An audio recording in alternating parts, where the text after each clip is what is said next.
Fundamentals of nursing 2ന്റെ first unit that health assessment ആണ് നിങ്ങളുടെ സിലബസിൽ കൊടുത്തിരിക്കുന്ന പേര്. പക്ഷേ ഈ ഒരു ഹെൽത്ത് അസസ്മെന്റ് എന്നുള്ള ടോപ്പിക്ക് നിങ്ങൾക്ക് പല രീതിയിലും ക്വസ്റ്റ്യൻസ് വരാം. അതായത് ഹെൽത്ത് അസസ്മെന്റ് എന്ന് പറയാം, ടെക്നിക്സ് ഓഫ് ഫിസിക്കൽ എക്സാമിനേഷൻ എന്ന് പറഞ്ഞ് ചോദിക്കാം, അല്ലെങ്കിൽ history collection and physical examination എന്ന് പറഞ്ഞ് അങ്ങനെ പലതരത്തിൽ ചോദിക്കാവുന്നതാണ്. അപ്പൊ എന്തായാലും ആ ഒരു വേർഡ് മീനിങ് ഇത്രയേ ഉള്ളൂ. നമ്മുടെ ബോഡി അസസ് ചെയ്യുന്നു, നമ്മുടെ ബോഡിയിൽ ഉണ്ടാകുന്ന ചേഞ്ചസ് നമ്മൾ അസസ് ചെയ്യുന്നു, അത് നോട്ട് ചെയ്യുന്നു.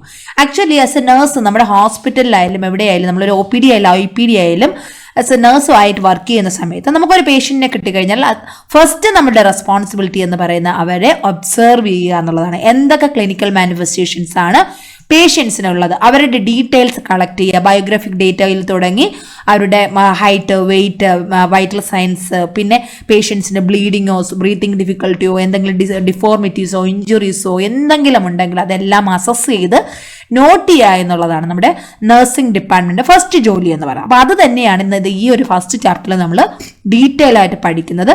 ചാപ്റ്റർ എന്ന് പറയുമ്പോൾ വളരെ ഷോർട്ടായിട്ട് നമുക്ക് പഠിച്ചു തീർക്കാൻ പറ്റുന്നതല്ല, പല രീതിയിൽ പഠിക്കാം. ഒന്ന് നമുക്ക് ക്വിക്കായിട്ട് ഒന്ന് ജസ്റ്റ് ഒരു ഔട്ട്ലൈൻ മാത്രമായിട്ട് പറഞ്ഞു പോകാൻ പറ്റും.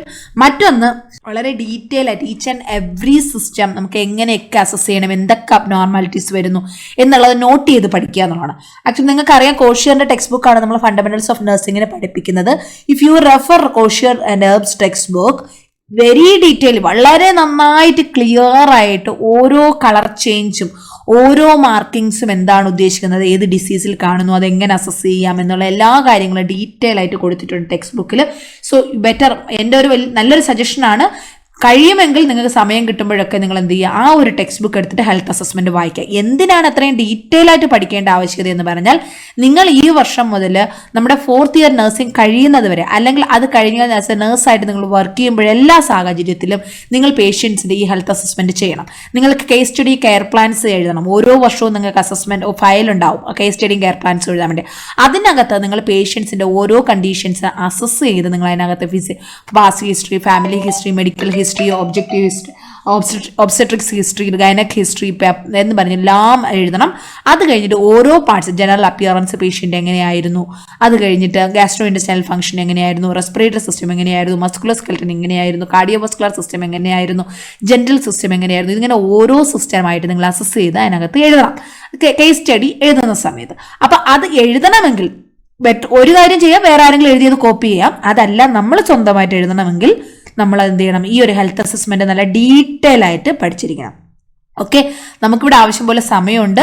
ആവശ്യം പോലെ സമയം ഉണ്ടായിട്ടല്ല, എന്നാലും നമുക്ക് പഠിച്ചു തുടങ്ങിയിട്ടേ ഉള്ളൂ. അതുകൊണ്ട് തന്നെ ചുരുക്കി പഠിക്കേണ്ട ആവശ്യമില്ല. നമുക്ക് ഡീറ്റെയിൽ ആയിട്ട് തന്നെ ഞാൻ ടെക്സ്റ്റ് ബുക്കിൽ തന്നെ അത് പറഞ്ഞു തരും. അതിനുശേഷം നിങ്ങൾക്ക് അതിന്റെ ഷോർട്ട് നോട്ട്സ് തരും. പക്ഷെ തിയറി എക്സാമിന് നിങ്ങൾക്ക് ഇതൊരു ഒരുപാട് മാർക്കിനൊന്നും ചോദിക്കത്തില്ല. 5 മാർക്കിന് മാക്സ്, വളരെ റയർ ആയിട്ട് 10 മാർക്കിനും 5 മാർക്കിന് ഒരു ക്വസ്റ്റ്യൻ ഉണ്ടാകും, അല്ലെങ്കിൽ 2 മാർക്കിനും 5 മാർക്കിനും ക്വസ്റ്റ്യൻസ് ഉണ്ടാകും.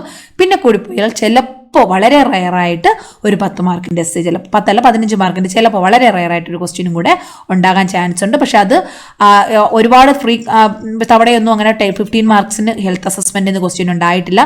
Because it is A practical topic. Practically നിങ്ങൾ ചെയ്ത് കാണിക്കേണ്ട കാര്യങ്ങളാണ്. നിങ്ങൾക്ക് ഇപ്പോൾ പ്രാക്ടിക്കൽ എക്സാംസ് വരുമ്പോഴത്തേക്ക് ഹോസ്പിറ്റലിൽ നിങ്ങൾക്ക് പ്രാക്ടിക്കൽ എക്സാം വരുമ്പോഴത്തേക്ക് ടീച്ചേഴ്സ് പറയും, you select 1 patient, you show the physical examination. അത് പേഷ്യൻറ്റിൻ്റെ കംപ്ലീറ്റ് ബോഡി അസസ്മെന്റ് നമ്മൾ ചെയ്ത് നമ്മളതവിടെ ടീച്ചേഴ്സിന്റെ മുന്നിൽ നമ്മൾ കാണിച്ചു കൊടുക്കണം എങ്ങനെയാണ് ചെയ്യുന്നത് എന്നുള്ളതെല്ലാം. ഓക്കെ, അപ്പോൾ അതാണ് ഹെൽത്ത് അസസ്മെന്റ്. അതിൽ ആദ്യം ഹെൽത്ത് അസസ്മെന്റിലോട്ട് പോകുന്നതിന് മുന്നേ നമുക്ക് അതിന്റെ സിലബസ് നോക്കാം. ഇതാണ് ഫസ്റ്റ് യൂണിറ്റിന്റെ FON2ന്റെ ഫസ്റ്റ് യൂണിറ്റിന്റെ syllabus. Health assessment, interview techniques, observation techniques, purpose of health assessment, process of health assessment, health history, physical examination. Health assessment 2 പാർട്ടായിട്ട് തിരിക്കുകയാണെങ്കിൽ ഫസ്റ്റ് വൺ ഹെൽത്ത് അസസ്മെന്റും സെക്കൻഡ് വൺ ഫിസിക്കൽ എക്സാമിനേഷനുമാണ്. ഓക്കെ, ഫിസിക്കൽ എക്സാമിനേഷൻ എന്ന് പറയുമ്പോൾ main ആയിട്ട് അവിടെ പല methods ഉണ്ട്. അത് ഏതൊക്കെയാണെന്ന് വെച്ചാൽ inspection, palpation, percussion, auscultation, olfaction. Actually പ്രധാന 4 മെത്തേഡ് ഏതെന്ന് പറഞ്ഞ് ചോദിച്ചു കഴിഞ്ഞാൽ ഇൻസ്പെക്ഷൻ, പാൽപേഷൻ, പെർക്കഷൻ, ഓസ്കൾട്ടേഷൻ എഴുതാം. അഡീഷണലി ഒരു മെത്തേഡ് കൂടി ഇപ്പോൾ ആഡ് ചെയ്തതാണ് ഓൾഫാക്ഷൻ എന്ന് പറയുന്നത്. ഓക്കെ, ഇനി അതിൽ വരുന്ന മറ്റൊരു പോയിന്റ് ആണ് പ്രിപ്പറേഷൻ ഫോർ എക്സാമിനേഷൻ. പേഷ്യന്റിനെയും ആ യൂണിറ്റും എങ്ങനെയാണ് നമ്മൾ പേഷ്യന്റിന്റെ ഹെൽത്ത് ഫിസിക്കൽ എക്സാമിനേഷൻ ചെയ്യുന്നതിന് മുന്നേ പ്രിപ്പയർ ചെയ്ത് എന്തൊക്കെ കാര്യങ്ങൾ നമ്മൾ അവിടെ അറേഞ്ച് ചെയ്യണം, അത് നമ്മളതിൽ പഠിക്കുന്നു. അതിനോടൊപ്പം തന്നെ ജനറലി പേഷ്യന്റിനെ നമ്മൾ സിസ്റ്റം വൈസ് അസസ് ചെയ്യുന്നതിന് മുന്നേ ഓരോ ടോട്ടലി പേഷ്യന്റ് ജനറൽ അസസ്മെന്റ് എങ്ങനെ നമ്മൾ ചെയ്യുന്നു, next assessment of each body system, നേരത്തെ പറഞ്ഞതുപോലെ skin, integumentary system, cardiovascular system, respiratory system, gastrointestinal system, അങ്ങനെ ഓരോ സിസ്റ്റമായിട്ട് എങ്ങനെയാണ് നമ്മൾ എന്താണ് അസസ് ചെയ്യേണ്ടത്, പിന്നെ ഇതെങ്ങനെയാണ് ഡോക്യുമെന്റ് ചെയ്യുന്നത്. ഇത്രയും കാര്യങ്ങളാണ് ഈ ഒരു ഹെൽത്ത് അസസ്മെന്റ് ചാപ്റ്ററിൽ വരുന്നത്. കേൾക്കുമ്പോൾ വളരെ ഈസി ആയിട്ട് തോന്നും, പക്ഷെ വളരെ അത്ര ഈസിയൊന്നും അല്ല, ഒരുപാട് കാര്യങ്ങൾ പഠിക്കാനുണ്ട്. ഞാൻ ഈ പിന്നെ 1 ക്വസ്റ്റ്യൻസ് കിട്ടാൻ ചാൻസ് ഉള്ള ഒരു ഏരിയയും കൂടിയാണ് ഈ ഹെൽത്ത് അസസ്മെന്റ് എന്ന് പറയുന്നത്. ഓക്കെ, അപ്പൊ നമുക്ക് അതിന്റെ 1 by 1 ആയിട്ട് ഓരോ കാര്യങ്ങളായിട്ട് ഇങ്ങനെ നോക്കി പോകാം.